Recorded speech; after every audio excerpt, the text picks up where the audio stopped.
This is the Nerdy Old Men Podcast, recognized by City View Magazine as best of the best in podcasts.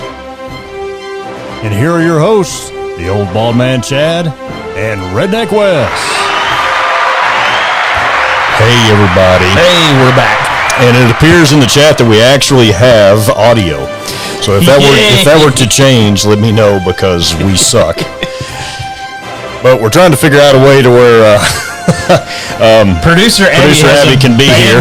So because we a paying job. Yeah, we absolutely fail when we get to that kind of stuff. But hey, anyway, here we are. Yes. Holy crap. Hey, and there's people in the chat. There's a bunch. Hey, look. Tim Rucker's saying he's number 3 and he's giving us an arm. Yeah, so that's good stuff, man. Hey, here we are. We're back. Yes. And it actually works. Can't believe it. we have audio going and everything. Wow, it's almost like we're a real show. Well, we're not. We're not at all. No. But anyway, Wes, how's it going, buddy? Right? It's been a busy last few weeks. Yeah. Sorry about that, folks, but Dad had a few medical issues that had to be took care of, and we got that straightened out. He's doing well now, so yay for that. Yep. Somebody says we're really loud, so sorry. I've tried to turn it down a little bit. Maybe you just your volume too. Maybe so we should speak softer. Just speak softer. Speak softer. I am trying to get some photos of Wes's pulled up. So we can look at some stuff. Yes, because we had a fun little weekend this past weekend at Smoky Mountain Fan Fest, and really cannot say enough good things about that show. It was a really good show. Yeah, we haven't been as a show in a few years, but it sounded like you had a really good time. Yeah, I really do wish it was closer. I mean, but 2 hours is not bad of a drive for us. But we had a lot of fun. The kids had a lot of fun, and that was the big thing. Yeah. So here in a little bit, we're gonna maybe try to get those pulled up of Wes. He's got some photos from up there and stuff like that. But just a really funny story more than anything. Yeah, we'll get to that. So we hot mic. Yeah, they're all hot, Rucker, because they're ours. Anyway, so scalping of collectibles. Yeah, we're just jumping right in. Yeah, heck yeah. My gosh. So anyway, so the thing is we got like, so producer Abby got on this Labubu craze thing, which is apparently a collectible, like a monster thing from either a books or an anime or something. Anyway, the point is they're apparently very, very, very hard to come by. And I pulled the website up here, and it's from Pop Mart is the place that typically sells them. And as you can see, they're $27.99 or something is the retail price for a keychain. Yeah, but it's a blind box thing, and they're big. And but the interesting thing about it is they're very hard to come by. So you've gotten like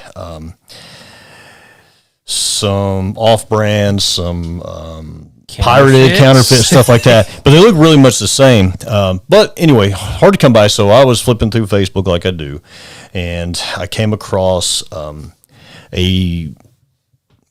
reel from a local place in Knoxville. Okay. But the interesting thing about that is that it isn't just a local business. It is a national chain. Okay, so chain store. I'm not going to mention who it is. And they had posted this really cool reel. Whoever does their social media does a really good job. And they showed that they had them. And they're going to be available tomorrow. I was like, okay, cool. So producer Abby runs down there at opening of this store, goes in and checks them out. And they have them priced at $80 a piece. For a $25 keychain? For a $25 collectible. And it is in a chain store. Now, I get it if it's a secondhand store, or not a secondhand store, but like an individual that you're going in to purchase resale stuff, and they've bought it on the secondary market somewhere else. But at a retail store that sells things at MSRP, selling it at $80. So I proceeded to make a comment, and I was like, "Hey, Chad poking the bear." I was like, "Hey, that kind of surprised me from a retailer that you would do that." And I said, they're hard to come by, but they're $28 plus shipping on the website. And if there is an actual place that actually sells them at a chain store, you would expect that, right? So I said something to that effect, and a bunch of people jumped on the wagon as well. Price gouging. Yeah, and it apparently really hacked them off, because whoever responded on their social media was less than professional. They said, "We don't like this rhetoric about our store, and we had to buy these from China, and blah, blah, blah, blah, blah, and all this other kind of stuff. This will be the last time." And then everybody just jumped in on them too. So it was just it was just they were calling a ambulance for that. And I actually went in there the other day, and they did not have any.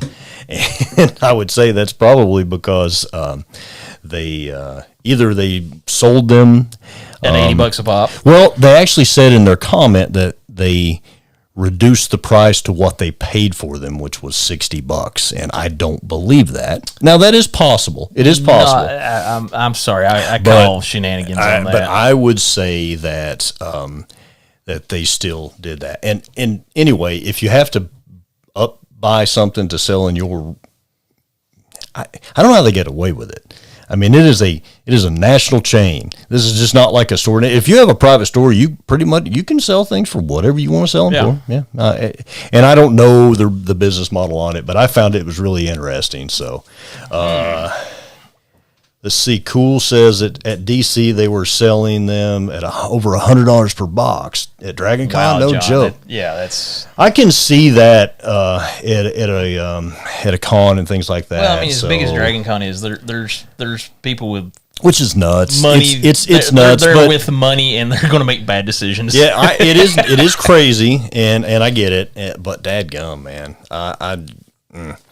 Anyway, that's how I jumped on that, and and I went in there the other day, and there's none in there. So Abby was a little hacked off that she did not get her. Yeah, I mean, but the mother-in-law actually found, my wife found, and the mother-in-law went and picked up some faux ones. They're apparently call them lafufus instead of labubus, and apparently they're hard to come by too. Because the boo-boos are, but they paid like $25 a piece for them. So at a place in Kingston, Tennessee, believe it or not. So they went and they went down there and got those. And if you compare them to like the real ones, it's comparable. Yeah, they look the same. It's like when you get the Gucci purse and you get the Gotchi purse. The quality control on it, I don't know. The eyeballs might fall off, and I might have to get my super glue out and fix those. You remember how like you would get like the D&D minis, the pre-painted minis, and like the eyes would be crossed and stuff. Yeah, but those come from them. So that's what I'm saying. Hey, eyes are hard to paint if you don't know what you're doing.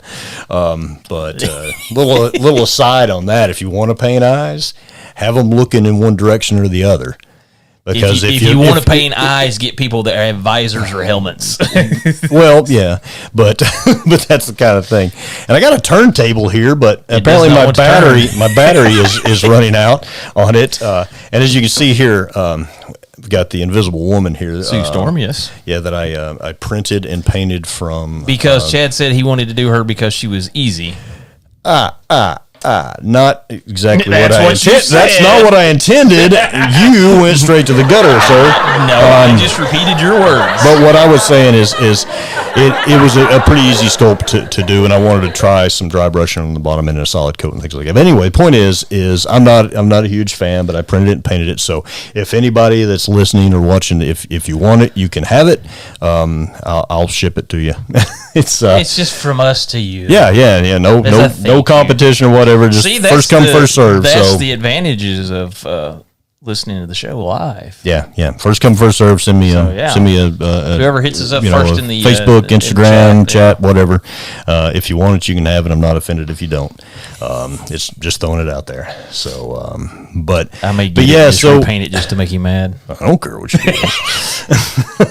But anyway,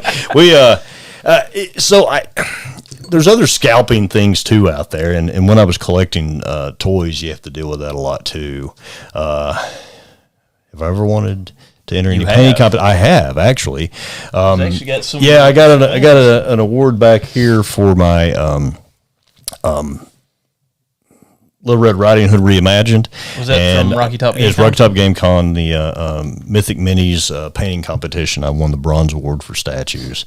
And also there the year prior, I won 2 bronze and a silver for other war game size miniatures that I painted. So I do like to enter contests when I can, particularly for statues, because that seems to be where my focus is.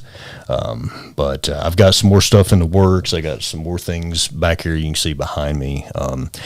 But Trinity's Minis on Instagram, you can see my stuff. And I also got a TikTok that I. Are you doing TikTok with Trinity's Minis? Yes, but and I'll have to post that in the whatever the description so people can follow it if you want to, like that. And I use the turntable a lot because I'm not talented. But anyway, I really do. Tim mentioned he got into the marble zombie figures. Oh yeah, and didn't realize how heavily they were counterfeited. Oh really? No joke. I wouldn't have thought that. Gee whiz, and that stinks too, because when you're wanting to collect something that's that's authentic. Like the McFarlane toys were always big. What is it? Hot Topic or Hot Topic? Toys. Hot toys? They don't sell hot toys at Hot Topic. Well, they sell toys at Hot Topic, but it's not. It's not that kind of toys. No, it's Spencer's. That's Spencer's. It's not Hot Topic. There goes Wes again. 2 weeks out. He's crazy. He's going in the rabbit hole. I've got the papers to prove I'm not crazy. You take the red. I don't believe those.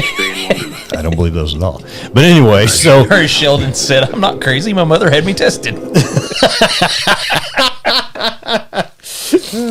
So reboot them all as legit originals. yeah. It's crazy, man. That the market for that stuff, and yeah, I mean, you expect to probably pay a premium when you go to shows and things like that. Well, if you go to anything where it's like a convention, that type, where or a toy show, trade show, something, you're going to pay top dollar. But you know what's crazy is, like, when new video game systems come out and they're very, very popular. Yeah. Right. And places sell out of them. You go to like the Walmart app or the Amazon app, they're uppriced there too. And I think that's because they use like outside sellers to fill stock or something. Because it'll ship from somewhere else. Yeah, and they're I'm having like, to pay them to get it's through crazy. I'm like, what the crap? Well, I understand the law of supply and demand. And I think that if we had Toyman Terrence on here, this would be like a 6-hour show. Yeah, he knows that kind of stuff because he's a huge toy collector, obviously with the name.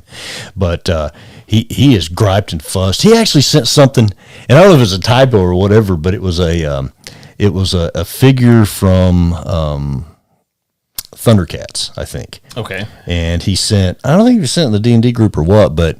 Was it the Super 7? No, it was something that was like, the pricing was all weird. I guess it's off topic. It was like $60 or $300,000 or something like that. Okay, that's a bit of a range. I think that was some cross-platform mess up is what that was. That's when they say, what's your stupid number? And you throw out something ridiculous and somebody pays it.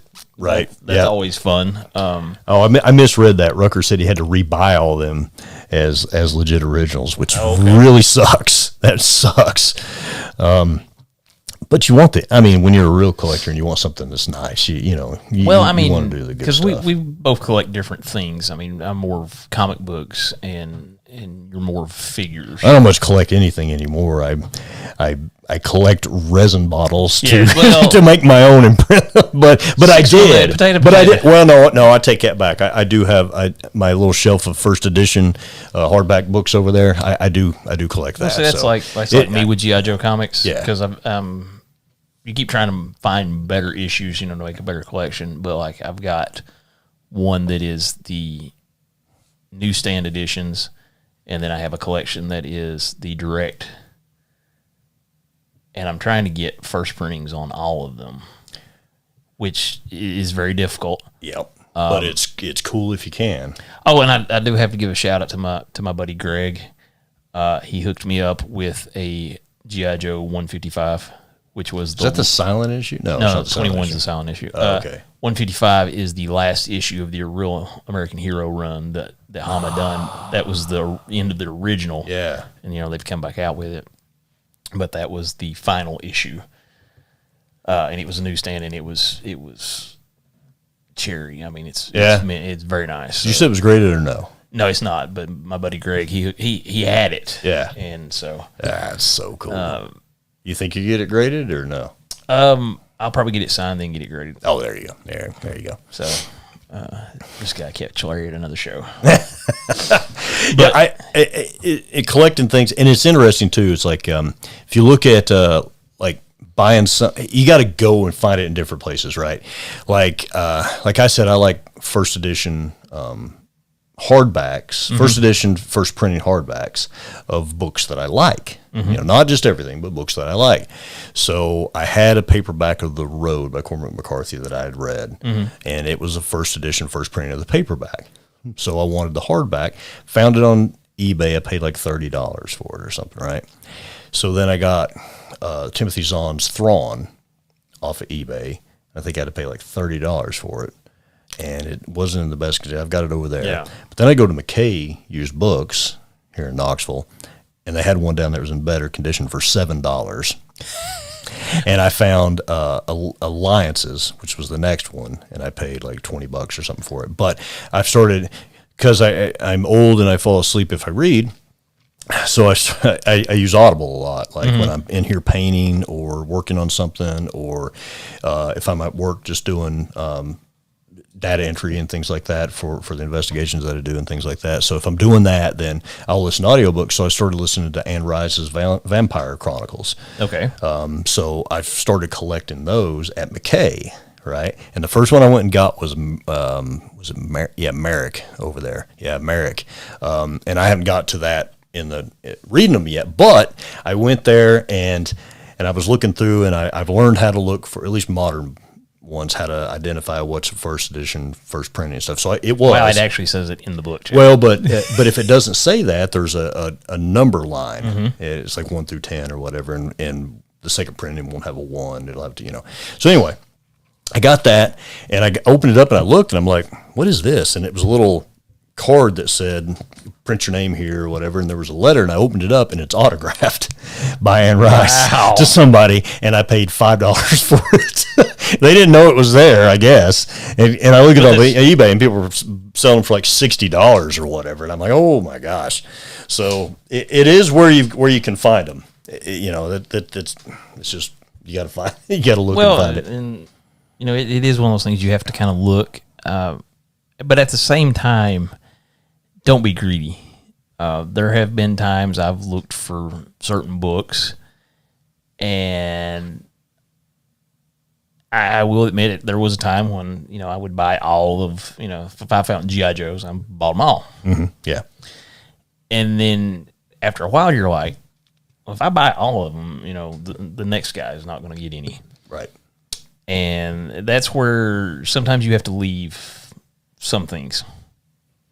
And I have passed on some good books that I was like, I'll get it later. And I have some books I kick myself because I wish I had gotten because they were better than what I've got. Right, but right. That's part of the hunt, part of the fun of collecting. And I think a lot of people, and it's the scalpers.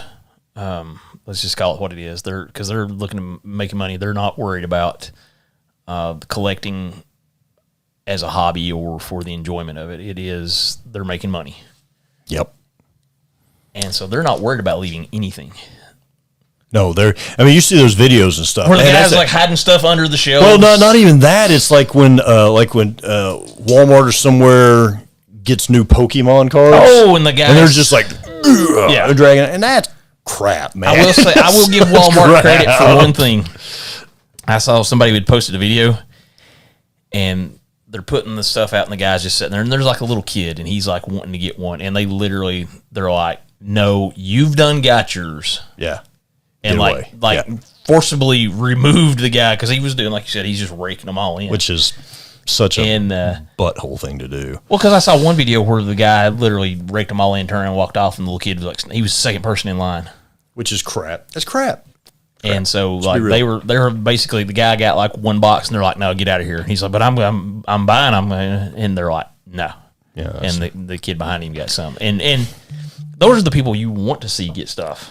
Well, there's places that have policies about that, which is good too. Like Pat at Brick House, when he gets stuff in, it's like, well, if it's super super popular, it's it's you're limited. You can't come in and just wipe out everything. Is my understanding. And that's good because he's wanting to service his customers, his clientele. People that are regulars in his shop. Well, people know this stuff's going to sell. They know it is. Yeah. So why don't let somebody just rake it in there, man? I mean, in 2 seconds it's gone. Yeah. Or 2 hours it's gone or something. What's the difference? It's going to sell anyway. And if it were me, I would limit things like that just so people can actually get the stuff. It seems just not good. Well, I know my buddy John's in the chat, and he plays Magic the Gathering. Yep. And John, you'll have to correct me because I can't remember exactly, but I believe it was the Marvels. They had a Marvels set, and like everybody was trying to get them. And like, so recently, it was within the last year or so, and like everybody is trying to get these cards, and it was like sealed packs and all the stuff, and it was like a team effort just to try to get some. And I remember at one point, I think I sent you a picture, and I was holding about, oh yeah, a couple grand of cards. Excuse me, I'll look away. I'm trying to get Wes's pictures that he wanted put up here. So anyway, go ahead. But it was one of those things where it took so many people just to get some. That's insane. And I mean, they've got apparently a new Magic set coming out, and it's Spider-Man. Okay. And it comes out, I think, towards the end of September, like the 26th or something. And like, all the pre-order stuff, and everybody's already planning on how to get it. And it's a shame that you have to do that you just can't go into a store and be like, hey, sir, I'd like to buy, 2 packs of these or whatever. And you've got the one guy that's coming in, and he's reselling them. He's reselling them for a stupid price. And he's like, I'll buy every box you got. And that's stupid. That's dumb. But yeah, apparently the new Spider-Man set, that's like the new big Magic set. And it's going to be one of those ones, I think it'll go up in value because it is a Marvel property, Spider-Man, and just the demand for it to be so high. Well, tell us about. Okay, apparently John B said that Avatar: The Last Airbender is coming out with a Magic the Gathering set. So they had the D&D, and so I think it's neat that Magic kind of branches out into different things like that. So, what else you got? I was trying to read John's comment. It says, "Please set the Soulstone car was going to be in it for everyone wants." That's why everybody's wanting the Spider-Man sets, because the Infinity Stones. I got you. Oh, that's cool. Okay. That's that'll be interesting because John, we'll have to have John on to talk about Magic at some point. But yeah, because we don't. I don't know it, and that would be a really good thing. And it's funny because John and I have joked, because I can remember when our buddy Jason Rudisell, when Rudy was trying to teach me. Oh, Rudy was big. That's right. Rudy was big into that. Played with like the original set, and those cards are worth thousands of dollars now. If we were sitting at the table, our buddy Post, he did a lot of the art for that. He did do it. RK Post did a lot of artwork for Magic the Gathering. Yep. We need to get him back on and maybe talk to him. And it was here locally a while back. It was at Rocky Top Game Con a couple years ago. But he was also here for another card store's like anniversary or something like that. It's out on Asheville Highway, but it's somebody that we haven't done any kind of business with. Store that John goes to. Okay, all right. I'm not sure. Cool. John B says it's the One Ring card all over again. Like they did the Lord of the Rings set. So everybody will be looking for that one, and then the secondary market will probably be stupid. Yeah. As far as people trying to resell it and gouge folks out of the money. But well, tell us about because it doesn't seem like I'm going to be able to get this stuff. Oh, okay. Well, maybe it is. Anyway, tell us about going to. Which show is it that you went to? We went to Smoky Mountain Fan Fest this past weekend. All right. Tell us about it. Okay, so it's a great little show. It keeps getting bigger. We had a blast at this show. Ty really keeps bringing in good guests. He had like most of the cast of My Name is Earl there. They had a big thing. Karaoke night apparently was really a hit. But everybody was so friendly. That was one thing that's really nice.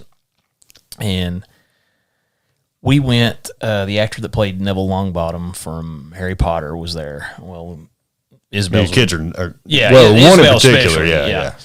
So we went to meet him, and she's dressed up as her Luna Lovegood. And actually ran into another girl that was dressed up as Luna, which is very rare. So we got a picture of that. I bet your kid was nuts about that. Well, they go for it. They were, yeah, because they it was like the Spider-Man meme, like when they're pointing at each other. Yeah. And so, and he was super nice, and she actually had made him a quibbler. Oh, neat. And had everything typed up and had colored it and spent a lot of time on it. And he thought that was the coolest thing. He asked her to sign it for him. Oh, that's awesome. But he was taking time to talk to everyone. And I had a lot of friends there. Everybody was kind of doing their own thing, costumes and stuff. And we were getting ready to leave. And so kind of said goodbye to everybody. And he's like, okay, we're heading out. And Emily Swallows was there. And she is the armorer from The Mandalorian. Yes.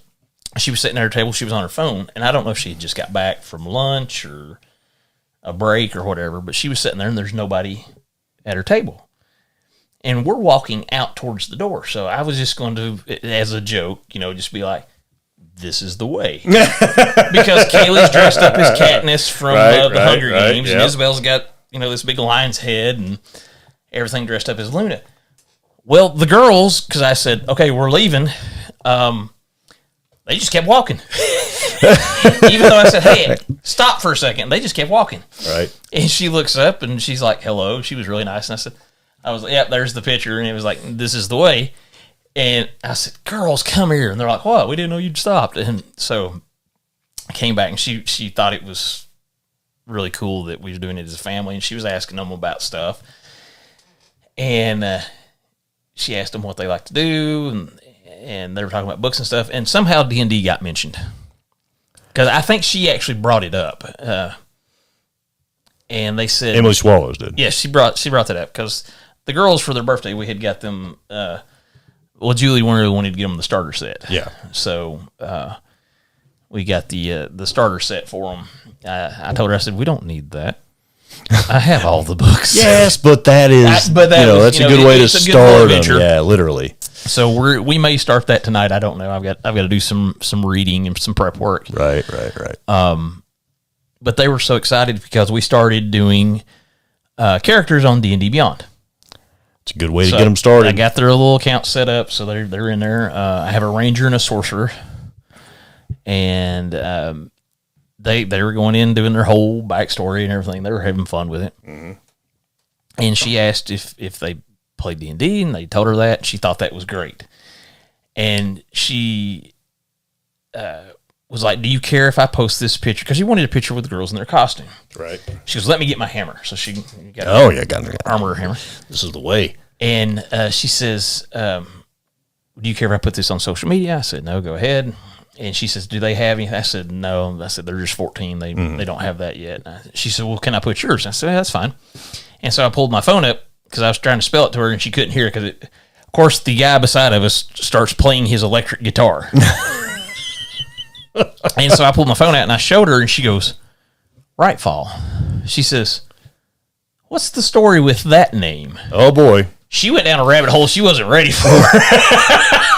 Nobody's ready for that story. Well, it's just the fact that she was engaging me. It wasn't just a one-sided conversation, which usually what happens.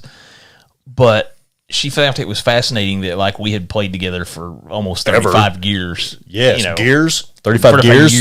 Years, Chad. Open your ears. And I'm pretty sure you said gears. No. Okay, all right. Let us know in the comments. But one of these days, I'm going to have buttons to push. Nope, no buttons for you. I'll push your buttons. You have for 30 years. I have for 35 years. 35 years. But anyways, so I begin regaling her with the stories of Adamus Rightfall Knights III. of old. Yes, and she just thought, because she starts telling me about the projects she's working with, 20-Side Tavern and different things that they've done. And she goes, do you care if I interview you real quick? Worst mistake of her career. Yes. It may not recover. I apologized in advance. But she actually, we talked for a few minutes, and she actually enjoyed that conversation. She goes, I just got into Dungeons & Dragons like in the last decade. And she said, I just find it so interesting that you've been playing that long and now your kids are playing. And one of the questions she asked me, she said, what would you want them to get from playing Dungeons & Dragons? And I said, to have friends that they still play the game with 35 years later. Yep. To have those friendships that last a lifetime. Which is what we have, yeah. More or less. More or less. All kidding aside, though, that would be the coolest thing if she could have a group of friends like what we did, to be able to do something that they enjoy. Because they're really getting into it. Isabel's kind of made a mistake, though. I don't think she wants to play a sorcerer just for the fact that she has to read about spells. I said, be glad you didn't pick a wizard. No. It's complicated. And my first character ever was a wizard, so that's a difficult way to jump in. Well, I'm like, here, you need to read this book. And I hand her the PHB, and she's just like, I'm like, the sections are marked, and this is what you need to know. And she's like, all of this? I'm like, pretty much. Yeah, that's fair. So, but, keep it kind of simple and get them into it and get them enjoying it. Yeah. But the fact that the entire family will be playing. Yeah. So all four of us will play. And I think that'll be fun. Yeah, that's cool. So that's cool, man. And the fact that she was so willing to talk to us and talk to them, about it. They're like, well, we've not played yet, but we met our characters, and they were telling her all about their characters and just all that stuff. And she was just eating it up. So that's awesome. And so it's really nice when you meet them and they're like real people. Well, how you would want them to be. Yes. So she's a nerd like us. So that's obviously. Yeah. I do love the videos that she has, like on TikTok and Instagram and all that kind of stuff, where she goes as the armor and walks around, just like takes pictures and stuff like that. What is wild, because you can tell it's her voice, but when she actually drops it, to the armor, that octave there, and you're like, yeah, it's good. Yeah, so it was really cool. So. Nice. So you also had something else that we wanted to look at. Yeah, this is something else I was wanting to mention, because everybody's asked me, why are you growing this goatee out? I said, because he's lazy. No, I am very dedicated to my craft, because here coming up September 26th through the 28th, Camp Dreadwood, which is a horror haunted Western themed event that we're going to be doing up in Possum Trot, which is up Possum Trot? Yes, up in Winfield, over in Scott County. Listen for banjos. Yeah. But they have literally like this Western town set up. Okay, so all right, that's cool. It's got a saloon and different shops and different stuff. And I will be playing the mayor of Dreadwood, and there's a whole story behind the town. This is the second year they've done it, and our buddy Cody Epling, him and his lovely wife Kayla, are part of this, and they asked me to help out. So I committed fully to the part. You as an angry old cuss? Oh, no. I'm the mayor. Yeah. Who inevitably will be an angry old cuss because he can't help it. He just can't help it. But no, we've got... I'll bring it back on the screen here again. So, but yeah, so if you are interested in kind of the horror and like a Western themed good time, they're going to have vendors. They're going to have food. They're doing a couple of different movies at night. So it's a whole interactive thing. So our group is pretty much helping out as different characters in the town of Dreadwood. right. And it's fully interactive. That'd be cool. So for folks that are not, that don't watch the YouTube version of our channel, where can they get information about it? You can go to facebook.com/Dreadwood Camp. Dreadwood Camp. DREADWOOD. September 26th and through the 28th of this here year of our Lord 2025. This month, at the end of the month, yes. All right, cool. So we're looking forward to that. It should be a really good time. They've got, you can camp there, you can stay there, you can stay over in Winfield or Oneida. But there's a lot going on there. One of our big fans and friends, Jason Llewellyn, lives up that way, so he may check that out. Come by, Lulu, check that out, dude. But go find Redneck West and give him all kinds of hell. Well, you better be careful. I am the mayor, after all. Quick twitch movements, he'll never catch up. That's all. He ain't the linebacker anymore that he once was. I don't have to be the linebacker anymore. I got henchmen now. He's got henchmen. All right, that's fair. That's fair enough. Hey. And I'm really wanting to just like to grow out the evil black mustache. Just, and looking back at the chat, Mr. Cool. Wes is trying to work on getting the armor Miss Swallow on the show. So yes, hopefully that will happen because she seems like a very nice person to come and get on the show. Yeah, because that was one of the things I asked her was if she wanted to be on the show, and she said, "Yeah, we'll try to work something out." So we're in the process of trying to. That'd be really cool. Also, you guys, there was now I do have unlimited power.